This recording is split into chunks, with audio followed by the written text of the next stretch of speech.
Welcome to the New to Wrestling podcast, where I, your host, Xavier Cruz, a lifelong wrestling fan, will take a lifelong friend through the action, the joys, and the drama of the world of professional wrestling. My co-host, Kelsey Silva, has been bitten by the wrestling bug, and I want to invite you to join us as I take her through the moments that made me a fan. So if you're new to wrestling and would like to get brought up to speed, or a fan who would like to relive some classic matches, promos, and segments through fresh eyes, join us as we embark on a journey through the Attitude Era and beyond. Welcome to the New to Wrestling podcast. Hello, everybody, and welcome to another exciting edition of the New to Wrestling podcast. My name is Xavier Cruz. We are joined, as always, by our lovely co-host, Kelsey Silva. How are you doing tonight? Hey, good. How are you? Oh, I'm doing so good. So this week we watched the July 29th, 1996 edition of Monday Night Raw. The match card is as follows: Justin Hawk Bradshaw versus Psycho Sid, Vader versus Mark Miro with Sable, the British Bulldog versus Henry Godwin, and we had a rematch from our first episode as the main event: Stone Cold Steve Austin versus The Undertaker. We're just gonna get right into it because this week was another one that moved at a violent clip. Yeah. So we start the show, we get an update from what was the end of the previous episode where we saw the debuting Farouk attack Ahmed Johnson, and we find out that Ahmed Johnson suffered a ruptured kidney Insanity. from that attack. A ruptured kidney. Right, exactly. That's crazy. Which just sounds absurd. Like, how does one even go about rupturing a kidney? Probably Seems getting thrown ridiculous. on the floor by a 300-pound man. And Be yeah, my and best kicked guess. directly in the kidney. Like literally direct. Um, so we start off the episode with that update, and then it goes right into the first match where we have Justin Hawk Bradshaw already in the match. In the ring, and we see Psycho Sid come out looking like Edward Cullen in Twilight, just covered in a dewy, sweaty, very So shiny sweaty. mess. Like drippy, dripping, sweaty. It was like the Kim K at the Met Gala, that like raindrop glitter dress, only like not 100%. half as chic, really scary. No, but just on a 7 foot tall man, and everyone was a little bit uncomfortable because he comes out and he's literally like not even just like a head taller than the entire crowd, like he just towering over the entire crowd. Like from the Uh, pecs up, like he's just above everyone. right, the camera like cuts to him, and you all you see is just like his ridiculous face just like gnarling like at the Gnarling. camera. Yeah, I was trying to like I was like, was that the right word? Was that New verb exactly just what I dropped, you guys. 100%. I was like, get out your phone, get your thesauruses, let's go. Let's go. But this match was pretty quick. It's really to kind of reestablish Psycho Sid as like the monster that he is. He had been gone prior to for the last like little bit before he had come back as Shawn Michaels and Ahmed Johnson's tag team partner for Mm. International Incident. Hmm. So this is kind of reestablishing him as like a dominant like figure. So we quickly have a disqualification via bull rope when Justin Hawk Bradshaw like runs in and just like nails Psycho Sid in the face with it. Yeah. Um so really wasn't much of a match. No. But what ends up happening is both Justin Hawk Bradshaw and his manager Zebekiah get a power bomb for their troubles. Wow. It's his own fault for getting involved. Like he Seriously, though. our mustached friend should not have thrown himself into the situation No, if wasn't he sure what he didn't was think that planning that on was going to doing. happen. Yeah, wasn't sure what his plan was. Seemed half formed. No, fully half baked. There was no thought process other after like getting into the ring, because like you're the manager, you're like the pep rally, the hype man, if you will. You're not really going Yeah. to be doing much by way of like athleticism. So I don't know what Me. he thought he was going to accomplish, but it wasn't much. Yeah, and I was saying I'm also so confused. I guess like Xavier saying he's just like the cowboy is his brand because I was like, what is his brand? Because his name is the Hawk, but he is like Zebekai is his manager, who's very much prospector mining for gold, and then he has a bull rope. I'm like, are you a cattle rancher? Are you a prospector? Is this like Manifest Destiny? I'm very confused. But you're also named the Hawk, so like, what's it's a little Where does that confusing. connect? Where I'm do you not begin? sure. Where does it end? I'm very It confused. this is iteration one of Bradshaw, so we are gonna get Right. he's gonna go through many a phase change. So you're just gonna have to wait until something more solid solidifies because All currently right. we are just along for the ride. There's really not much more explanation other than he's a cowboy. All Period. right. Go get him, Tiger. You're doing great. Exactly. So right after this match, we roll into a promo from Sunny, who is introducing Farouk to the audience for the first time. And we find out that Farouk is going to challenge Ahmed Johnson at SummerSlam for the Intercontinental Championship. And we hear Farouk speak for the first time. And he really went in on Ahmed Johnson. He was first of all like throwing around like you're gonna respect Sunny from now on, you're gonna like add Mrs. like whenever you Mm-mm. reference her. He then went on to kind of go into like you're talking about like brother this brother that. He's like, I'm not your brother, not your friend. Ugh. Like he is coming for business. He leaves the promo letting everybody know that he's going to leave 15 pounds heavier in gold, meaning he's going to remove the Intercontinental Championship from Ahmed Johnson.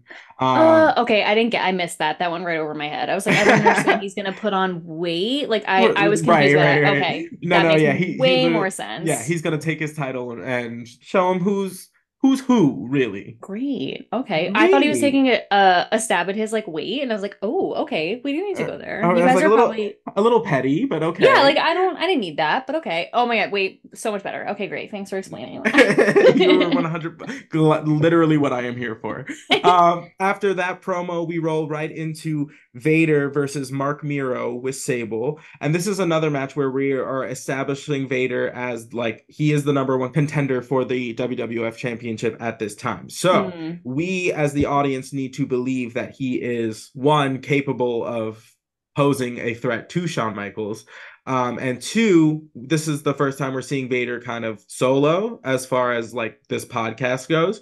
So this is the first time we're seeing him kind of stand alone as not part of the Three Stooges, as I have affectionately Hmm. dubbed them. Yeah, Um, well. so we had Jim Cornette on commentary during this match, which of course is just one breath and an aneurysm. So like, Oh my uh, God. It's he so true. I'm so concerned for his health. who went in on Sable for no reason. No He reason. just stopped short of calling her A a bitch. whore. Yeah. Yeah, Like he was so close to just being like, anyway. I believe the exact quotes were no good dog, and then Ugh. he referred to her as Lassie. Timmy and Lassie, I literally put in my notes, not Timmy and Lassie, wretched. Wretched, so horrible. Like, why do you have Wretched. such disdain for this woman? So, a part that stood out to me in this match, the very close call where Vader almost like actually squishes Mark Miro's head with his ass. Like, he like so he goes to like do this like I don't know like sitting splash situation, and Mark Miro's head escapes from underneath him by like centimeters. Inches A is too millisecond. generous. It was so close to that being so catastrophic. So close. And then the like we get through Vader, you see Vader as like the monster, like he starts eating all of like Mark Miro's like assaults. He's like, gets up really quick after like some of them. And Mark Miro is a good kind of opponent to prepare for Shawn Michaels because they have very similar styles in that they can kind of, they fly around the ring, they do the little flippies, Mm.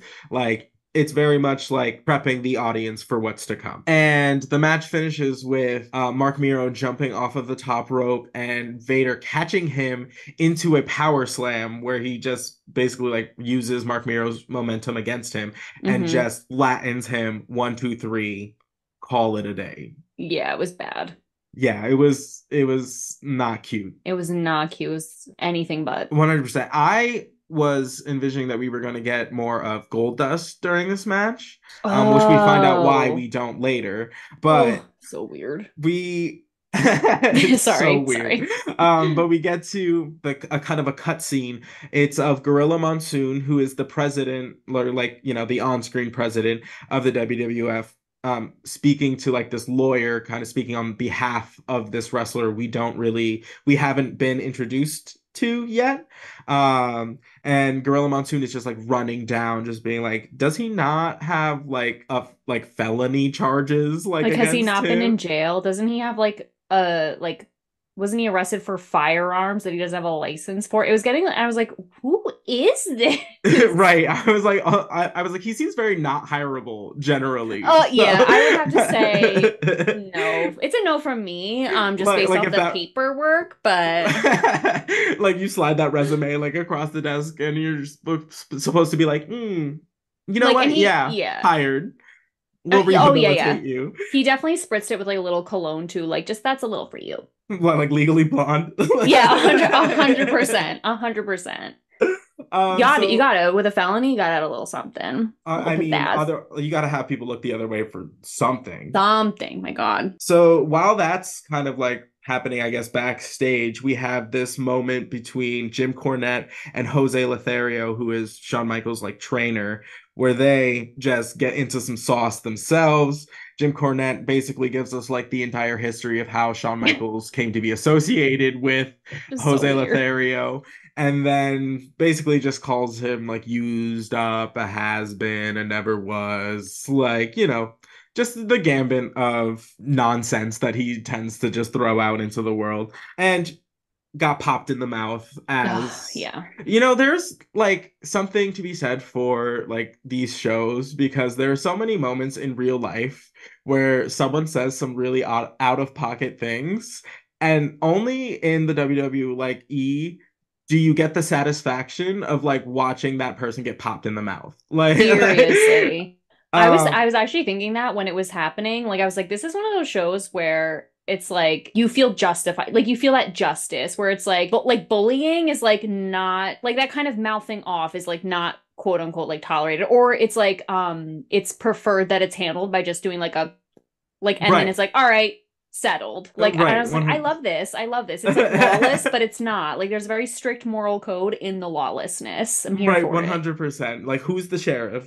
Who's the anybody's guess? Anybody's guess. It's not the hawk, but it's anybody's guess. No, clearly not, because he's out here just whipping people with with bull ropes. He's a hawk. He's a cattle. I'm so whatever. He's not the sheriff though. Let me say. So while that's happening in the ring, we cut to Mankind attacking Shawn Michaels, and Mankind is truly just the menace of this episode. Yeah. He's everywhere, and he just seems to just be unstoppable in his just assaults on people. Hmm. Because like what Shawn Michaels has to do with his like current feud, no one knows. But is he down? Yes, he is. Did he shove Mm. his fingers in his mouth? Absolutely. So we finally we emerge from the chaos that was happening clearly all over the building, and we get into the next match, which is the British Bulldog and with Owen Hart, who spends a little time on commentary, versus Henry Godwin of the Godwin brothers, the tag team. And this was just kind of like a run of the mill match. We find out that the British Bulldog is going to take on Psycho Sid at SummerSlam, Mm. and so that's kind of why he's being featured like on this episode. Heard. And we have Owen Hart on commentary. They asked him a lot of questions about Bret the Hitman Hart. So Bret the Hitman Hart is Owen Hart's brother, obviously, and he was the world champion prior to Shawn Michaels winning the title.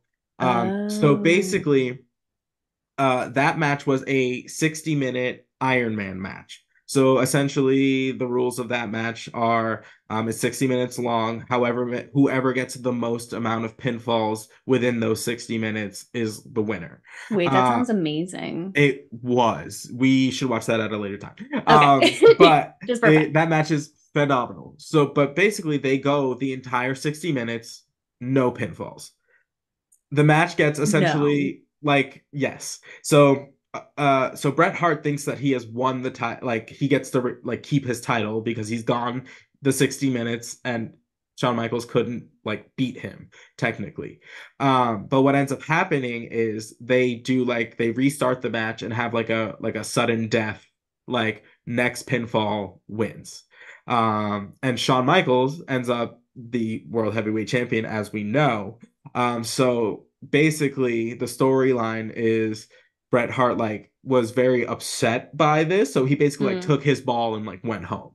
Like he's like you know what I mean? Yeah. That's essentially like what went Oh down. my God, he took his ball and went home. So Owen Hart's just, being like the Jan Brady of the clan, just like doesn't want to talk about his brother, doesn't want to like live in his Mm-hmm. shadow. Okay, Jan. Yeah, Marsha, like it is that essentially. Mm-hmm. So how the match ends is Owen Hart gets up from commentary, distracts Henry Godwinn with by dropping the slop on the floor, and the Bulldog comes through with the 1, 2, 3, and which is it's fine. He needs to come out. Look, the Bulldog needs to come out on top if he's going to kind of be a challenger for Psycho Sid. Mm-hmm. And it makes sense. And typically, when you see somebody who's generally like a single star or is going to be like featured as a singles competitor against somebody in a tag team, whoever's in the tag team is usually going down. Like, Mm. because realistically, it really doesn't do anything to them if they lose. Like, it doesn't affect them because their main thing is being a tag team wrestler. So like that's where Mm. their focus is. And that's how they're going to be like judged by kind of like the audience.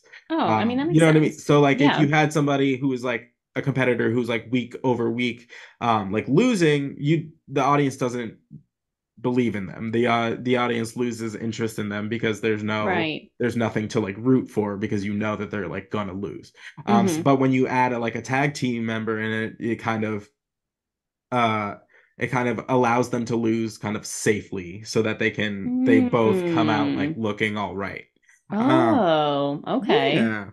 And then we conclude this match going right into a promo from Mankind, and that was Disturbing, yes, disturbing is to the say the correct adjective. least. Yes.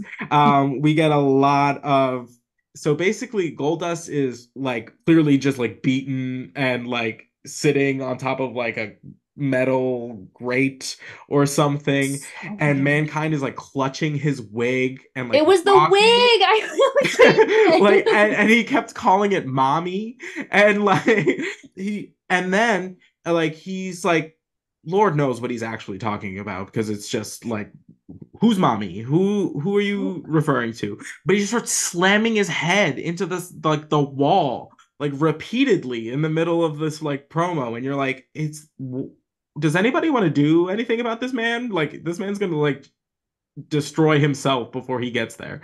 seriously. And then he goes up to the like the boiler room where he's just kind of like sitting like in just a dark room just rocking, which is wild. It's a lot to take in. I do. What is this? Is the first time you've heard him like speak, correct? It's mostly just the shrieking. Yeah. So it hasn't been much verbiage really. I literally put Mankind petting Goldust's wig and calling it mommy XL disturbing. But like it XL disturbing. I just like I it, it's hard to find the words because I also didn't like his voice is so like Shrill. screechy, shrill. Thank you. Shrill, manic, frenzied. I really couldn't even understand what he was saying and I was really fixated on the wig and the mommy and like Goldust laying there and like petting him and then like Marlena was like kind of awkwardly like behind gold dust. I only saw like her head come in here or there. Right, because like if you go by like that logic, I was like, did he also beat up Marlena? Like, is that what happened? Like, Yeah, I but don't not know. really. But we do know that she stands by her man. So like, She, she do that. She stand by him, and he is like God bless because he's so odd, right, so 100%. odd. Um, and he just looks like absolute hell. Just sitting, Mm-hmm. like his makeup's all like messed up, like all the Mm-hmm. gold is like smudged off. Mm-hmm. And you're just like, It was a sad scene.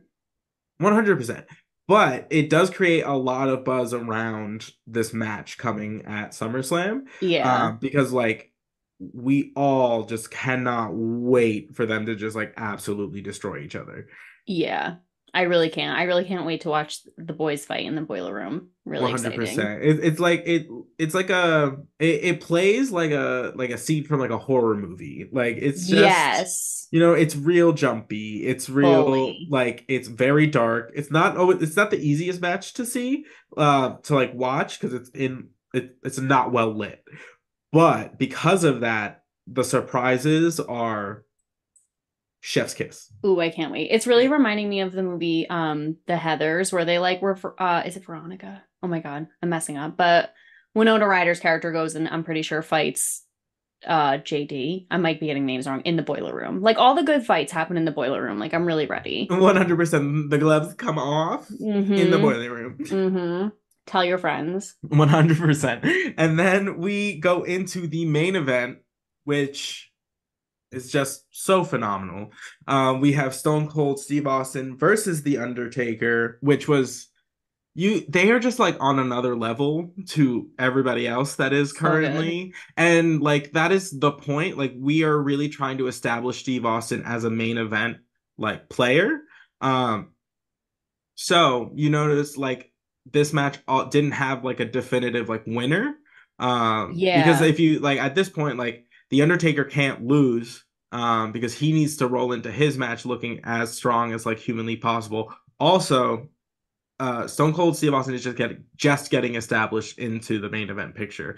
So to come off like with a win over the Undertaker would be huge for Stone Cold Steve Austin. Mm. Um, but what we do see is them go like it is a very back and forth match. And the psychology of that is like you see kind of Stone Cold Steve Austin like countering a lot of stuff that the Undertaker does, which doesn't typically happen in matches with him. Mm. He's only going to allow you to kind of get one over on him if you're going to be like up if you're going to be like playing up to his like level.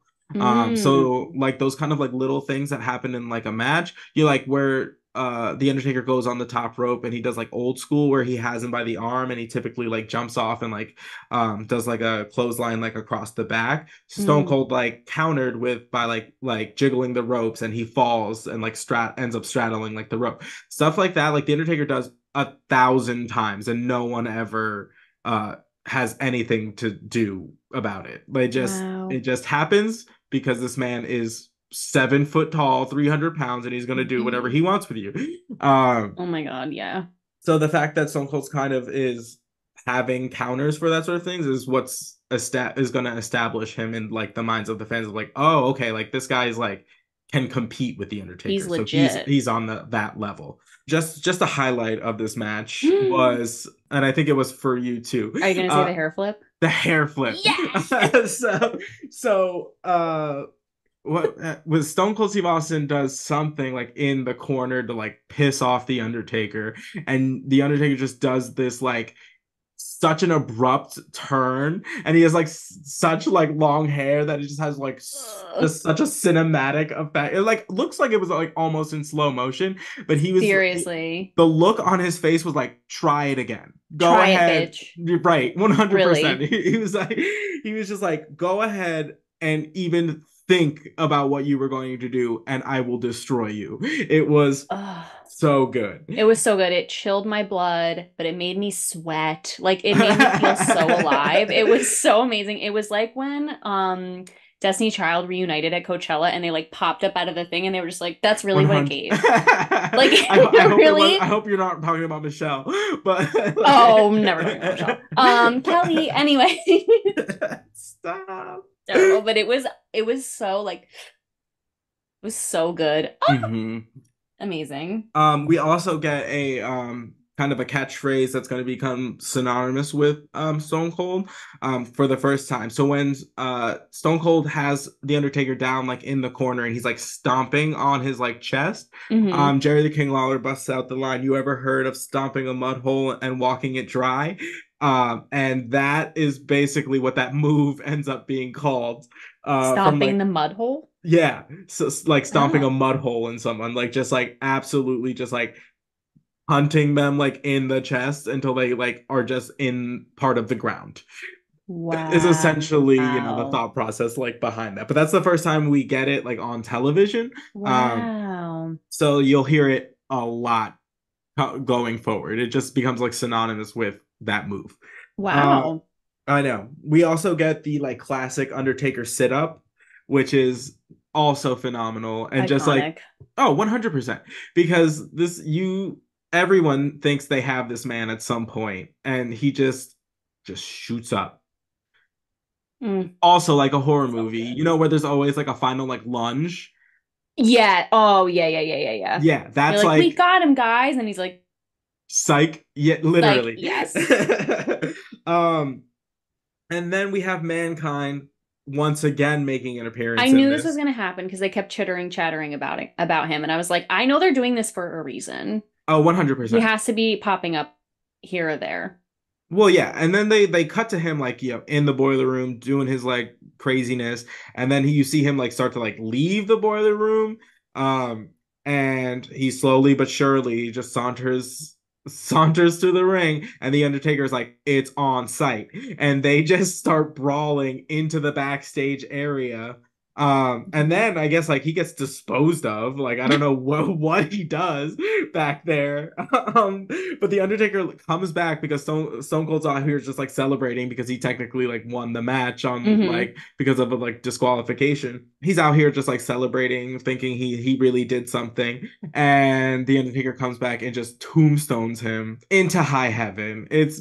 That's another one of those moves because it looks like you'd only be able to like really pull that off if you were like and make it look as good as he does is because he's so massive. Yeah. You know what I mean? Like Hmm. most people, like there is not enough room to like properly like Yeah. drop somebody on their head and leave enough space to act not just like absolutely shatter their neck every Yeah, time like that they do that. literally, yeah, destroy everything. Yeah. That's what I'm saying. Oh, And then Vince McMahon climbs himself into the ring and holds like starts asking Paul Bearer like a question. He's like, "Oh, like what about the Boiler Room Brawl? Like, what are your like thoughts on it?" And then you hear the Undertaker speak for the first time. Tell me, hit me. it was perfect. It was so well done because he said so little. Right. And his voice, again, it was the same thing as the hair flip. I was chilled to the bone, but I was also sweating. I was like so enamored. And like he just, again, kept it so simple, so menacing, so scary. Um, and he just ended it with mankind will rest in peace, right? Right. Will Yeah. finally rest in peace. Oh, Mm-hmm. but he was like, One. rest in peace. And then it just Yeah. ended. The show just ended. Right. Oh, The drama. The drama. crazy. I love his commitment so much. It's just fabulous. His commitment is top tier. And the fact that he like understands his character like so well is something that like wrestlers like aspire to. Because like to Mm. understand like why this character like says the things that he does, the thought behind all of the like mannerisms, like even in this match, we had the little moment where like the referee comes to admonish the Undertaker, and he just looks at him, and the referee just like goes and Runs. scuttles like into the corner. Like Yes. it's just like the attention to like the minor things that all add up to this like character that is just so menacing and so mysterious. He calls himself the Reaper, like, and Mm, you believe it. You're like, mm. oh, you absolutely out here just collecting souls, like you, Oh, collect mine, 100%. please. Please pick mine up on your way. Take it. I was like, I know you're like your schedule's busy, but I like know you're busy. It's okay. Take 100%, it. just like on the side of the road with your thumb up, just You like swear, just like we are like rapidly coming to SummerSlam, which is going to become, which is shaping up to be like a pretty exciting pay-per-view. Like I said, it's one of the big four. It's one that the WWF is going to spend a lot of time and energy on. And we're seeing it week over week. We're building up these matches and these feuds so that by the time we get to SummerSlam, you are interested in every match. Like, I want to mm-hmm. know what Goldust is going to do to like Mm-hmm. Mark Miro. Mostly, I want to know what Marlena is going to do to Sable. Like, Ooh, yeah. 100%. I want to see Shawn Michaels like super kick Vader. Mm-hmm. Because Vader's like just like a minivan that wrestles. Oh, swear. So like so like you want to see how he's gonna like outmaneuver him and like just have these like phenomenal like spots. And like Shawn Michaels is gonna take a beating like up to high heaven because like no Mm-hmm. one takes a beating like Shawn Michaels, but then makes you believe in him the entire time. He is Yeah. the underdog. Like, you Oh. love to root for him, even though he's kind of, brash. Like, he's very, what can come across as like arrogant, I guess. Mm-hmm. I But mean, he like definitely uses a bedazzler. It doesn't get more arrogant than that. 100%, he comes to the ring in assless chaps, like Yeah. and then says, "Fight me." You know what I mean? One earring, one dangly earring, and then Right. takes it out to fight. And literally, like, you don't come up with that. You don't come off with that much like pomp and circumstance, and like which could like grate people like the wrong way without being able to back it up. You know what I mean? Like, the Yes. only people that like really do that are like it's like Shawn Michaels, Ric Flair, who comes out with like bedazzled like robes that cost like $50,000. Like, Can't they're wait. absurd. I cannot wait to see Like, that. yeah, so like you don't come out with that much pomp and circumstance unless you are like legit in the ring. And he's and so and legit. and like and those two are like widely considered like two of the best in-ring performers. Like, from Mm, bell to bell, like there's very few people who are better. mm. We are rapidly approaching SummerSlam. We have a couple more weeks left. We are going to see a couple new people, as has being like alluded to throughout the episode. So like we saw like a little clip from Mark Henry, the world's strongest man, who is legitimately the world's strongest man, has won Crazy. like competitions all over the world, like like pulling trucks and like, yeah, Oh just my like God. deadlifting like Buicks, like he's like absolutely absurd. And then we have Wow. like this mystery felon who's apparently coming to like join Mystery us. felon. Put that We on my tomb. we have our space gladiator Farouk, who has yet to actually like do anything in the ring yet, Other than rupture Ahmed Johnson's kidney. other than just That was outside the ring. Doesn't count. doesn't count. So we're starting to see like them kind of getting the puzzle pieces together for what's going to kind of like become like the snowball effect that is going to become like the Attitude Era, and what we're getting the foundations, which is why I wanted to start this far back, is because I wanted you to kind of have an understanding of who these characters are, and kind of how they change and like tweak to become more towards this like adult oriented like content that's coming. And love it. I know, it's very exciting. That's it for this week. You're gonna join us next week, of course. You better. You better. Swear. I mean, come on now. We'll see uh, you there. all right, guys. This has been the New to Wrestling podcast. We will catch you next week. Have a great week, everybody. Bye.